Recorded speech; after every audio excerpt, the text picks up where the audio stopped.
Hi guys, welcome to this video blog about today's match, which is going to be MK Dons against Tranmere. It's early morning pre-match. It's not been a particularly amazing start to today. Obviously the rugby hasn't gone so well. Obviously this blog isn't about that, but you can't really complain about the result there. South Africa simply played much better on the day. These things happen ultimately in sport, and it's obviously disappointing having got that far, but it is what it is, and you move on. You have to hold your hat up to them and say, I don't think England played as well as what they could. They certainly didn't play as what they did against New Zealand, but at the same time, South Africa were just too good, and that's fair. That's fine to them. Anyway, moving on from that, I appreciate you guys can't see. It's absolutely miserable here in MK today. It is. It's not raining at this second, but I don't think it's amazingly far away. It's very windy, it's cold, it's not ideal weather for a game, but at the same time players are going to have to deal with it. They're professionals, but it might make it quite scrappy. It could make it easy for mistakes to happen. Obviously the past few weeks have been a particularly bad run of form for MK. That they need the result. Tisdale needs the result. There is no doubt about that. But at the same time, Tranmere, they're one place above them in the league. It's going to be. I was going to say it's going to be reasonably tight, but you never can really tell with this stuff. I mean, MK need a win. Tranmere need a win. Tranmere got beat 5-0 in their last game against Sunderland, so you'd have to say that the game is there to be won. Sorry, I keep glancing out my window because the weather, as I said, is pretty horrendous, and it's going to be interesting. Might get blown over on the way in there. Who knows? According to the website, there's no new injury worries, so there is now, if Barry and Agard are fit, you would hope that Tisdale would want to start them up front in a 2, but they haven't played 2 up front for a while now, and they really are feeling the loss of Chuck Zaniki right now, because he would have made a big difference at this level, but obviously he's gone to Charlton, probably for more money and so on. So it'll obviously be quite tight. They need a win. I would hope that Tisdale will go 2 up front with Agar and Bowery. If not, then he has enough attacking players to have 1 up front with 2 off him, or 2 wingers in. So you can either have 1 at the front, either Bowery or Agar, and then you can have Dickinson on one side, and then another, maybe Britton, on the other side. It just needs to be more proactive. The thing is, at the back is not their issue. At the back they haven't been conceding goal after goal after goal. The problem is they can't score, and so they do need to be that bit more proactive. But it's going to be interesting, and it's probably about another hour and a bit until I leave. It's very, very dark on the horizon at the minute. I think it's going to be really interesting weather-wise, and it could play a part in the game. Who knows? But anyway, fingers crossed for a positive result. It's going to be cold, it's going to be wet, it's going to be miserable. I might look a lot less warm by the time I get to recording this later this afternoon. Anyway, I'll catch you after the game later.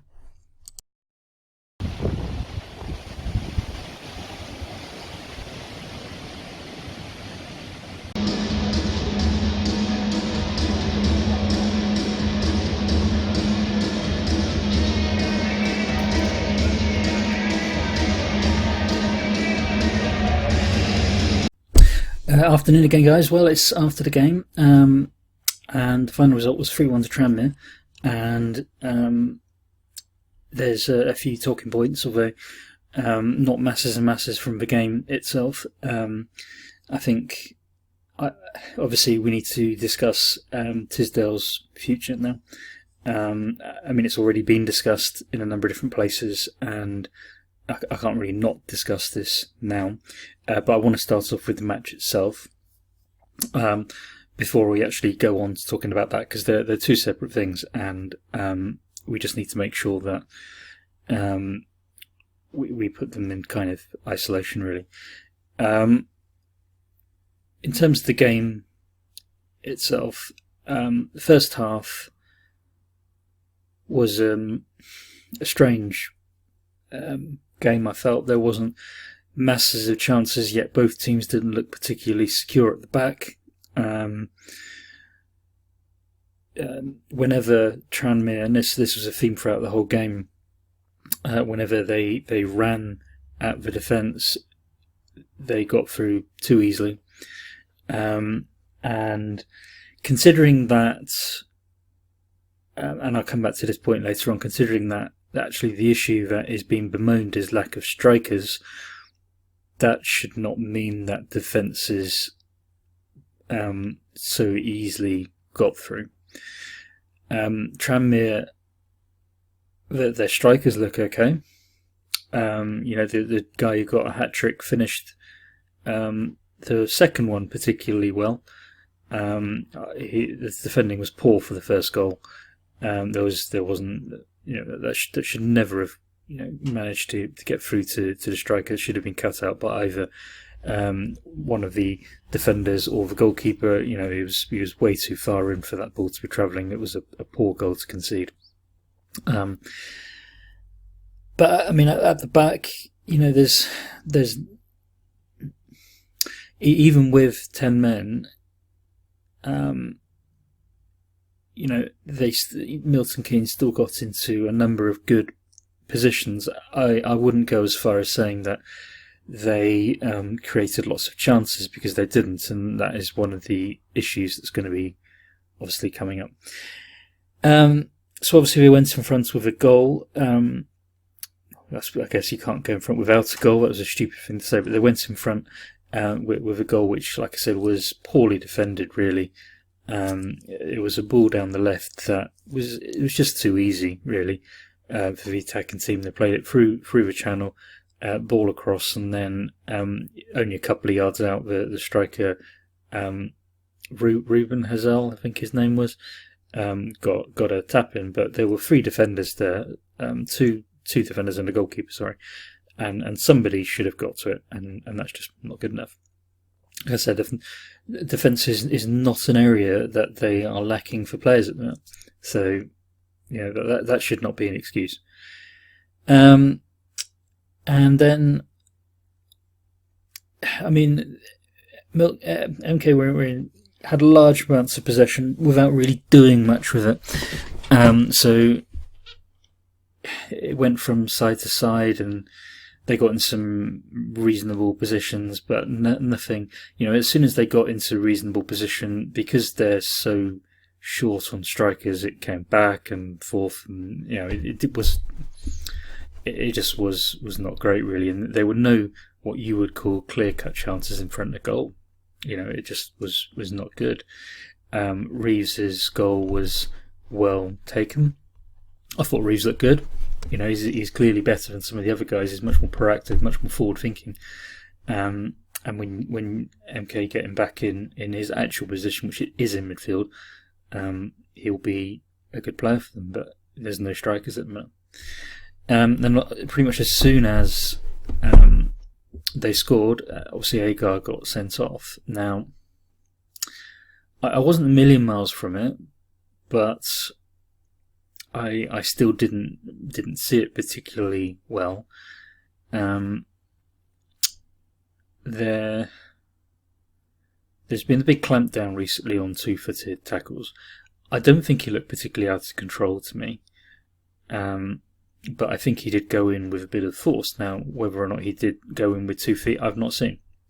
What I would say is there was not an awful lot of complaint from the other MK players, which is usually a sign as to whether or not they feel that something is unfair or not. So, ultimately, I think you need to really see these things on video before you can come to a definitive conclusion on it. It had a big impact on the game, obviously from then on in. He was the striker, he played all right to that point. Was it a red card? I can't really say at this point. I think it was a very strong challenge. It looked a very strong challenge.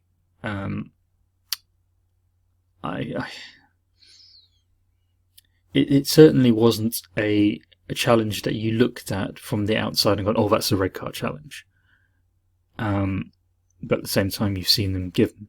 So, it's tough to say. However, one of the issues and inconsistencies that you get is you had an incident only about a minute later where the Tranmere striker has clearly elbowed Lewington. It was a clear elbow, and only gets a yellow card for it. And that's like, well, this is a more obvious red card offence than the one that has just been given the other way. And I think that was the big issue at half time. That was the big issue with what the fans had, because it was clear, and the linesman was 5 yards from it. I mean, why isn't he seeing this?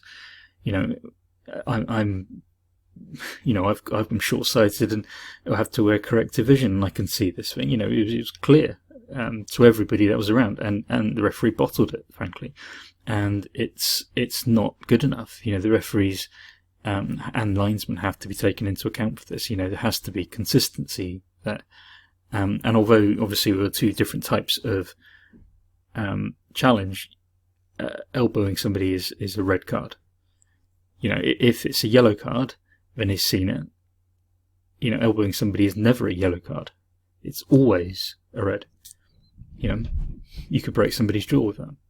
I doubt Agard, if he went in with 2 feet, which I imagine would have been the issue, I doubt he meant to do that. So that's, you can't have one rule for one and one rule for the other. It's a joke, and it was a poor.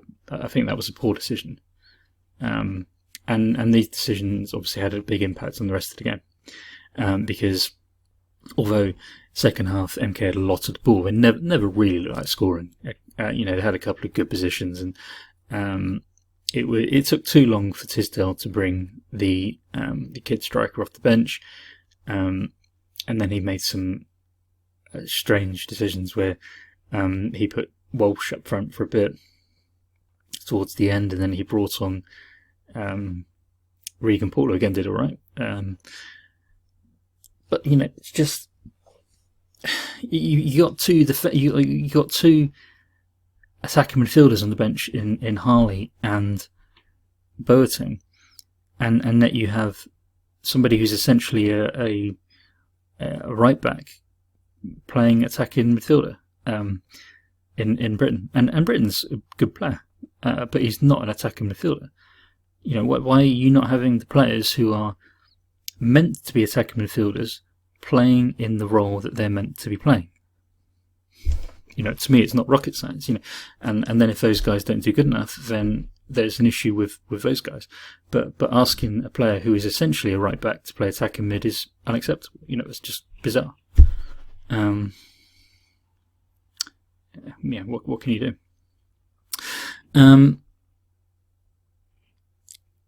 Obviously, Tranmere scored 2 more goals. The second goal was well taken. But the issue for me was, like I said, MK, the defence is not the issue. And even the midfield, they've got a decent stash of midfielders. So even a man down, they should look better defensively. Every time Tranmere run at them, they had chances to score. And I actually think they could easily have added another one to it. I mean, I don't think necessarily it would have been a fair reflection on the game. But it was like when you're, let's say, for example, you're playing somebody at FIFA who's terrible at defending. They may be okay going forward, but every time they lose the ball, you look like conceding, and you've got to do something about it. If Tisdale is moaning the lack of strikers, well, that's one thing. But to not look, sturdy at the back is not acceptable. You're not short on defenders, and you're not short on midfielders. So you should be organised, and you should be reasonably hard to break down, and they weren't that today. and Tranmere could have easily had a couple more goals on top of the 3 they had. About Tranmere, just a quick word on them. So they got a couple of forwards that look all right, but actually, they're certainly a long way off the Ipswiches and the Peterboroughs of this world. To be honest, the first half they looked worse than Southend did, and that was where once MK got the goal, you thought they would probably go on and win it. But once the red card happened, then it was their game to win, and they went on to do that. I would say the players are still playing for Tisdale. But the bottom line is that they've got 1 point out of, I think it's 27 now, and every team has injuries, and you need to be able to deal with it. And actually, MK are talking about lack of strikers, but actually you got 2 out of 4 which are fit. Where is Bowery? Nobody said that he's not fit, so where is he? And you're continuing to play, one up front with 2 players that maybe aren't suitable at playing those roles behind him, and you're thinking, where is this going? Where is the thought process here? And obviously it isn't working. And going to somewhere like Fleetwood and losing is annoying, but that happens. They're a good side. We're losing at home to Ipswich. Ipswich are a good side. Actually, MK played well against Ipswich, let's be fair. But losing at home to Southend and Tranmere and the Rochdale game, and these are poor performances.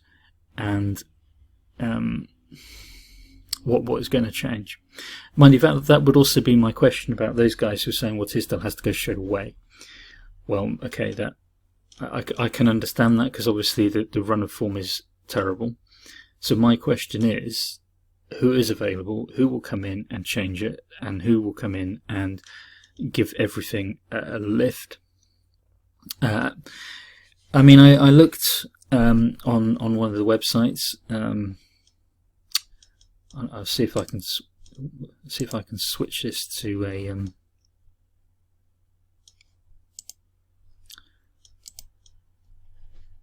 Sorry, I just paused then because I was trying to get this open on the screen, and normally my recorder has the functionality to allow me to switch between them, but for some reason I can't find it. And to be brutally honest with you, I just kind of I want to get on with this recording. So managers that are out of work at the minute. So a lot of people are managing Nathan Jones from Stoke. Now, obviously, he was at Luton. I don't know too much about Nathan Jones. He did a good job at Luton, but obviously he hasn't done particularly well at Stoke. So the question I would ask is, would he come to MK? You've got people like, so you've got Derek Adams, Tony Adams, you've got, and you will be looking for people who are out of work. I don't think they can afford to be going taking people who are not out of work. And you've got, you've got to be thinking, who's going to come in and who's going to change it sufficiently in such a way that is going to really kind of change things. So one of the guys that just popped up on my screen is Chris Coleman. He might do a reasonable job.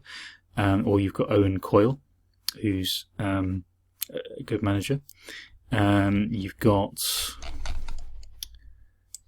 sorry, I'm just flicking through all of these different names that have come up.